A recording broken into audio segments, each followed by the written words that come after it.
Mari kita berdoa. Bapa, terima kasih Tuhan buat anugerah-Mu yang luar biasa dalam hidup kami. Kami bersyukur kami bisa beribadah kepada Engkau Tuhan pada hari ini dan menikmati Engkau bersama-sama keluarga di tempat ini. Terima kasih Bapa, dan sebentar lagi kami akan mendengarkan firman-Mu. Engkau yang berbicara kepada kami semua di dalam nama Yesus. Amin. Shalom. Nah, coba kita lihat di Roma pasal yang kelima. Roma pasal yang kelima ayat yang ke-17. Roma 5 ayat 17. Saya bacakan bagi kita semua. Sebab jika oleh dosa berapa orang? Satu orang, ya. Maut telah berkuasa oleh satu orang itu. Nah, jadi turunan dari maut itu penyakit, kesedihan, kesengsaraan. Nah, semuanya itu kenapa berkuasa? Oleh karena dosa satu orang. Jadi kalau kita sakit, jangan pernah berpikir itu dosa kita atau karena dosa kita. Jadi seringkali kita membayangkan kalau kita dalam kondisi lemah dan sakit itu karena dosa kita. Bukan. Alkitab jelas ayat 17, jika oleh dosa berapa? Satu orang. Dosa siapa itu? Dosa Adam. Jadi kenapa kita mengalami penderitaan dan lain-lain? Karena dosa Adam itu sebenarnya. Dengan alasan yang sama, oleh karena dosa satu orang kita menderita, bagaimana kita bisa berbahagia? Oleh karena siapa? Satu orang lagi, tapi bukan kita. Ada amin. Seringkali kita bilang syarat menderita itu ada di kita. Syarat diberkati juga ada di kita. Enggak. Orang kita menderita pun, maut dikatakan malah berkuasa hanya karena dosa si Adam. Jadi alasan kita juga diberkati dan berbahagia itu hanya karena satu orang yang lain, yaitu siapa? Yesus. Amin. Jadi contoh, alasan Atan nanti sekolah di Amerika itu bukan karena kepintaran dia, tapi karena Yesus. Alasan kita diberkati karena Yesus. Ada amin. Ya. Jadi itu logikanya. Jadi dikatakan sebab jika oleh dosa satu orang, apa yang berkuasa? Maut telah berkuasa. Ya, oleh satu orang itu, kita katakan, maka lebih benar lagi mereka yang telah menerima kelimpahan kasih karunia dan anugerah kebenaran akan apa? Hidup dan berkuasa. Jadi Tuhan menentukan kita tidak hanya untuk hidup. Sehingga Yohanes 10 ayat 10b dikatakan apa? Aku datang supaya engkau memiliki hidup. Tapi nggak hanya sampai di situ berhenti. Dan hidup yang berkelimpahan. Amin. Jadi kehendak Tuhan dalam hidup kita adalah memiliki hidup dan hidup yang berkelimpahan. Apa artinya berkelimpahan? Berkelimpahan tidak hanya bicara tak kekurangan. Tapi apa? Melimpah. Dan saking melimpahnya itu, kita menjadi berkat bagi orang lain. Bukan karena kita mau menjadi berkat, tapi karena kita berlimpah. Coba kebayang tiba-tiba datang KFC ke rumah kita. Satu truk. Mantan penggemar KFC. Terus sisanya kita simpan di lemari. Mana cukup? Terpaksa apa? Bagi-bagi. Bagi sebelah kanan, bagi sebelah kiri, bagi sebelah depan. Lebih banyak lagi yang bisa dibagi. Lebih banyak lagi yang menerima berkat. Jadi kehendak Tuhan dalam hidup kita adalah hidup dan berkelimpahan. Yesus sudah ngomong. Amin. Yesus datang untuk memberi kelimpahan. Jadi kalau kita belum menerima kelimpahan, bukan di Yesus salahnya itu. Jangan-jangan kita nggak mau terima kelimpahan Tuhan itu. Amin. Ya, jadi kita semua itu kehendak Tuhan dalam hidup kita apa? Hidup dan berkelimpahan. Sehingga kita suka bagi-bagi. Kenapa kita nggak suka bagi-bagi? Jangan-jangan kita belum terima kelimpahan dari Tuhan itu.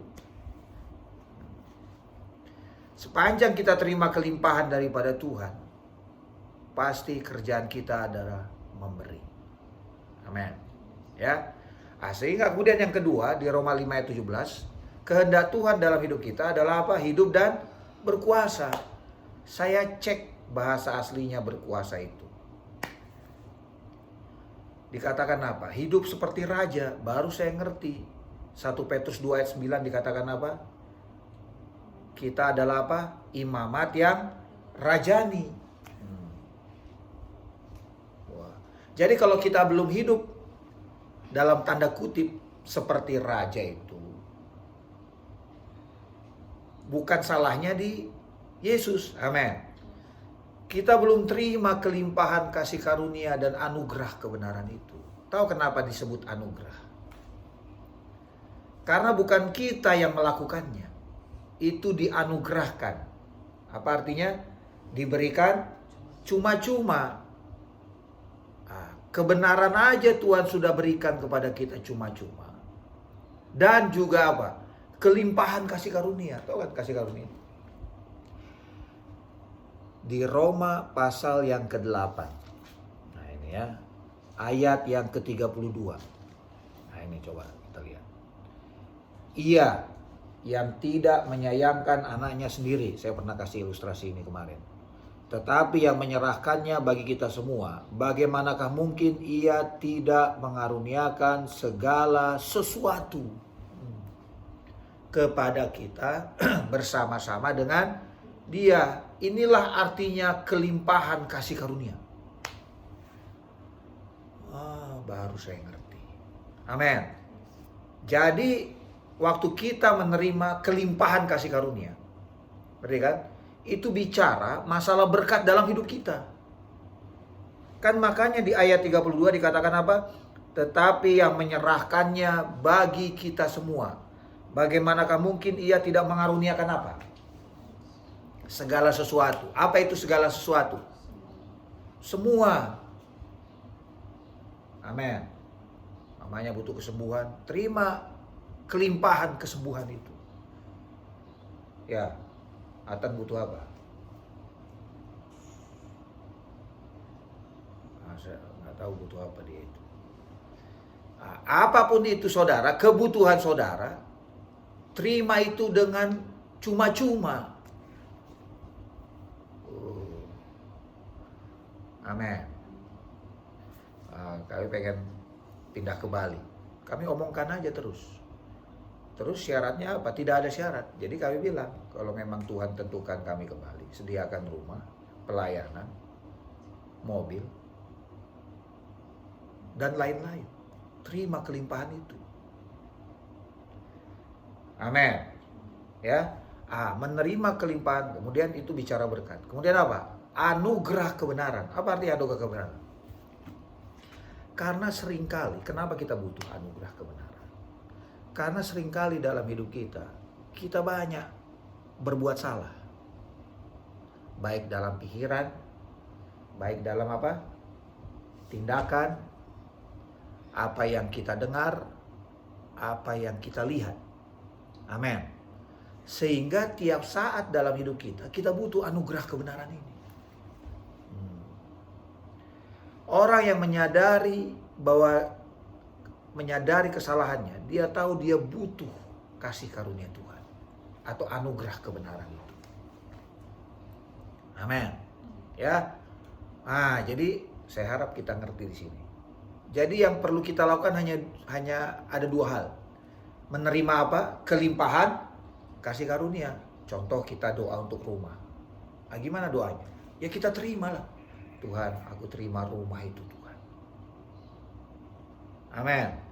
Jadi bicara kelimpahan kasih karunia, bicara berkat yang Tuhan akan anugerahkan dalam hidup kita. Sehingga di Yohanes, coba kita lihat ya. Yohanes pasal 1. Ini menarik. Ayat yang ke-16. Karena dari kepenuhannya kita semua. Dari kepenuhan siapa? Kepenuhan Kristus, bukan kepenuhan kita, bukan kepenuhan dompet kita. Dari kepenuhan dompet Kristus, dari kepenuhan kesehatan Kristus, dari kepenuhan kesembuhan Kristus. Amin. Kita semua telah menerima apa? Kasih karunia demi apa? Kasih karunia. Diterjemahkan yang lain dikatakan kita telah menerima dari satu berkat kepada berkat yang lain. Jadi kerjaan kita tiap hari apa yo? Kita terima kelimpahan anugerah berkat itu setiap hari dalam hidup kita, setiap saat. Tuhan, terima kasih anugerah kendaraan Tuhan. Itu terus. Aku terima anugerah kebenaran. Amin. Ku terima kelimpahan kasih karuniamu Tuhan. Ku terima anugerah kebenaran. Amin. Gimana waktu hari itu lagi salah kita, terima lagi anugerah kebenaran. Waktu kita kerjakan itu, apa yang terjadi? Kata Rasul Paulus. Maka kita akan hidup dan berkuasa. Oleh karena siapa? Satu orang itu. Jadi waktu kita mulai terima kelimpahan kasih karunia anugerah kebenaran, Yesus yang berkuasa dalam hidup kita. Ini baru saya ngerti. Amin. Sebelumnya siapa yang berkuasa? Maut yang berkuasa. Iya kan? Sehingga kadang-kadang kita sakit, kita lemah. Tapi waktu kita terima kelimpahan kasih karunia dan anugerah kebenaran itu, maka bukan maut lagi yang berkuasa, ada yang gantikan, Yesus yang berkuasa. Kalau Yesus yang berkuasa, apa yang akan terjadi dalam hidup kita? Dia yang menjadikan air menjadi apa? Anggur. Dia yang membangkitkan Lazarus dari mati. Ini kita belum mati. Masih agak-agak lemah, sakit. Amin. Yesus yang sama yang menyembuhkan orang sakit. Kalau dia berkuasa itu. Apa artinya berkuasa? Berkuasa itu, apanya istilahnya itu ya? Ya, dia bisa membuat sesuatu kondisi itu berubah. Jadi contoh waktu Pak Jokowi berkuasa, dia coba rubah negara ini untuk menjadi lebih baik. Amin. Dengan kapasitas dia sebagai presiden. Yesus jauh lebih berkuasa dalam hidup kita. Amin. Jadi kalau ada penyakit kita bilang, maut kau tak berkuasa lagi. Yesus yang berkuasa. Kita ingatkan tubuh kita itu. Penguasanya sudah berganti. Amin. Bukan diri kita yang berkuasa, bukan juga maut yang berkuasa. Siapa yang berkuasa? Yesus yang berkuasa. Begitu juga isi dompet kita. Bukan kita yang berkuasa, bukan dompet kita yang berkuasa. Yesus yang berkuasa. Wow. Amin. Jadi kehendak Tuhan dalam hidup kita adalah kita hidup dan berkuasa. Oleh siapa? Yesus Kristus. Jadi sebenarnya Yesus yang berkuasa dalam hidup kita. Kalau Yesus berkuasa, ada gitu berani penyakit datang. Tiba-tibalah Pak Jokowi datang ke rumah ini. Ada preman yang mau datang. Kami tadi malam pulang agak malam, motor-motor itu tiba-tiba contohlah presiden lewat situ. Berani gitu mereka. Iya. Mana? Udah steril dulu. Amin. Jadi bagaimana membuat Yesus berkuasa? Ya sederhana, hanya nerima. Nerima apa? Kelimpahan berkatnya. Ada amin. Kenapa banyak orang Kristen dalam tanda kutip tidak bisa berkuasa? Karena mereka nggak mau terima kelimpahan berkatnya itu. Mereka curiga kepada Tuhan. Mereka pisahkan berkat dengan Tuhan. Kita hanya cari berkatnya. Kita harus cari Tuhannya. Mereka nggak tahu bahwa itu satu kesatuan. Sama seperti Allah adalah kasih. Nggak bisa dipisahkan itu. Kita harus cari. Kita banyak cari kasihnya Tuhan. Tapi tidak Tuhannya. Ya itu satu sama itu. Amin. Begitu juga dengan Tuhan. Terima kelimpahan berkatnya itu. Supaya apa? Yesus berkuasa dalam hidup kita. Karena Yesus bilang, aku datang supaya engkau memiliki hidup. Dan hidup yang berkelimpahan. Terima kelimpahan Tuhan itu. Jangan tanggung-tanggung. Amin. Terima kelimpahan Tuhan itu. Kalau kita butuh sukacita, bilang, ku terima kelimpahan sukacita dari Tuhan. Kalau kita butuh keuangan, bilang, ku terima kelimpahan keuangan dari Tuhan. Amin.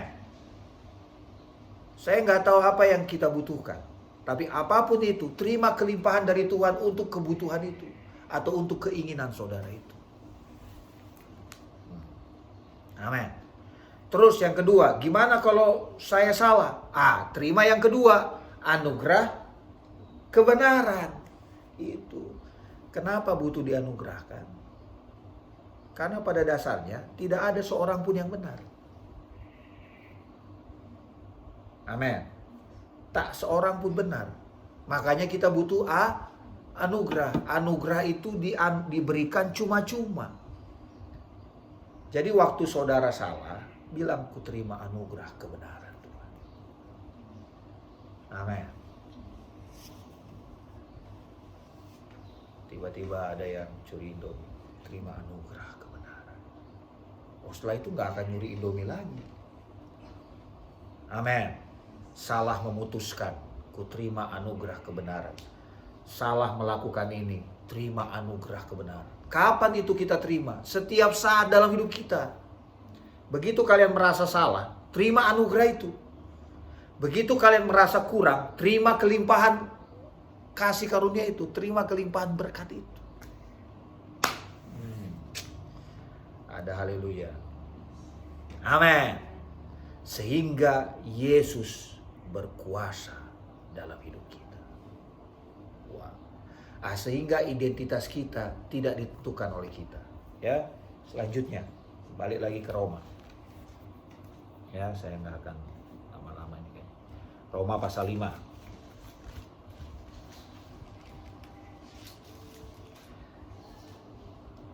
Ayat yang ke-19. Jadi sama seperti oleh ketidaktaatan satu orang, semua orang telah menjadi orang berdosa. Jadi kenapa kita disebut orang berdosa? Semua orang kan? Kita orang semua kan? Iya, nggak ada yang monyet di sini, nggak ada. Semua orang. Kenapa kita berdosa? Ayo. Dalam otak kita yang sudah diajarkan selama ini, kita berdosa karena kita melakukan dosa. Enggak. Dari awalnya kita berdosa itu karena apa? Karena ketidaktaatan satu orang. Status kita berubah jadi orang berdosa. Ada aneh. Kenapa kita melakukan dosa? Karena status kita itu. Bukan karena kita melakukan dosa, maka kita jadi orang berdosa. Enggak. Tapi karena status kita orang berdosa, maka kita menjadi atau melakukan dosa. Ada amin. Kenapa saya dan Atan bertindak laki-laki? Karena kami tahu status kami adalah laki-laki. Sehingga kami nggak pakai rok. Ngerti nggak kalian? Amin. Karena status kami laki-laki, status kalian sebagai wanita, maka kalian bertindak wanita. Makanya kalau Atan suka Pak Mama ini kalau belanja lama sekali sih. Nah, memang itulah wanita, Tan. Kita nggak suka itu. Amin. Apakah pertanyaannya? Apakah pertanyaannya itu siapa namanya? Contoh Atan bertindak laki-laki itu, maka baru statusnya jadi laki-laki. Oh ya enggak. Karena statusnya itu laki-laki, maka dia bertindak laki-laki. Status kalian wanita, maka kalian bertindak sebagai wanita. Amin. Oh terus gimana supaya hilang semua kebiasaan buruk? Sadarkan statusnya itu aja kok. Amin. Ya, sadarkan statusnya itu. Nah, ayat 9 ya. Demikian pula oleh ketaatan berapa orang? Semua orang menjadi orang benar. Nah, kita menjadi orang benar tidak ada hubungannya dengan perbuatan baik kita. Kita menjadi orang berdosa tak ada hubungannya dengan perbuatan dosa kita. Nah, ini dia. Orang yang tahu dia sudah dibenarkan, dia akan bertindak benar. Ada amin. Tapi orang yang tahu dan sadar dia adalah orang berdosa, maka dia akan bertindak dosa. Ngerti nggak kalian?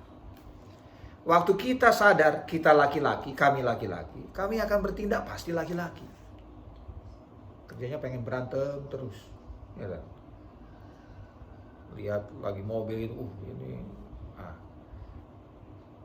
Kalau kalian yang statusnya wanita, kalian akan bertindak seperti wanita. Amin. Status kita ini bukan kita yang berikan. Halo. Dulu status berdosa kita itu Adam yang kasih. Amin. Sekarang kita dibenarkan, Yesus yang kasih.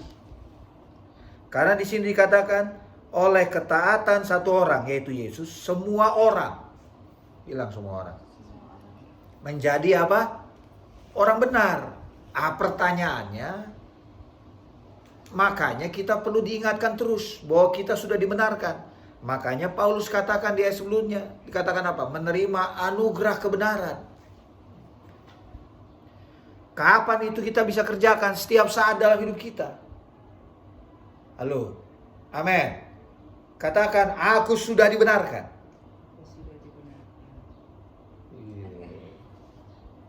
Amin. Katakan, aku sudah terima kelimpahan berkat-Mu ini Tuhan. Ucapkan itu setiap saat dalam hidup kita. Maka Yesus akan berkuasa dalam hidup. Hidup dan berkuasa oleh karena satu orang itu. Yesus namanya. Makanya jangan ceritakan penyakit kita. Jangan ceritakan penderitaan kita.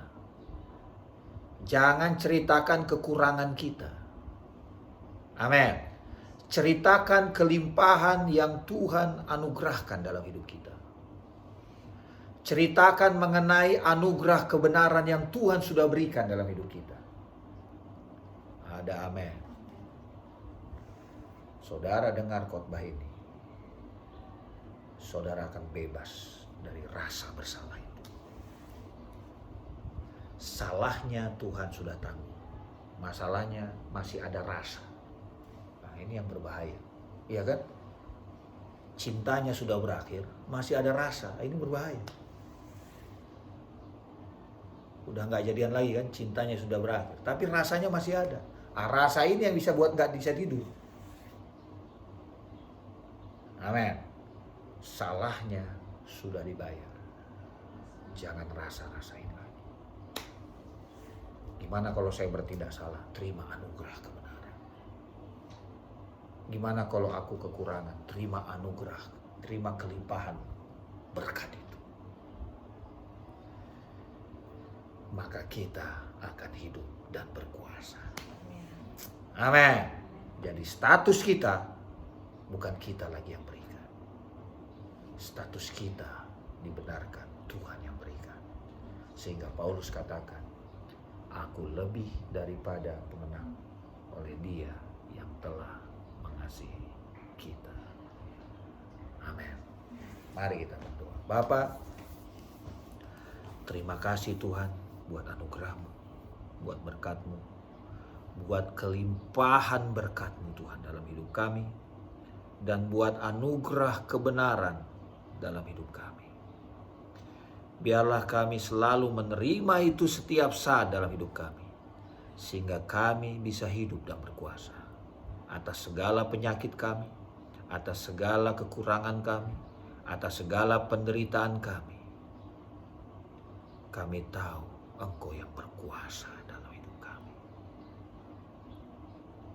Terima kasih Bapa buat anugerah-Mu yang besar, buat kasih-Mu yang begitu besar, yang Kau sudah limpahkan dalam kehidupan kami. Dalam nama Yesus. Amin.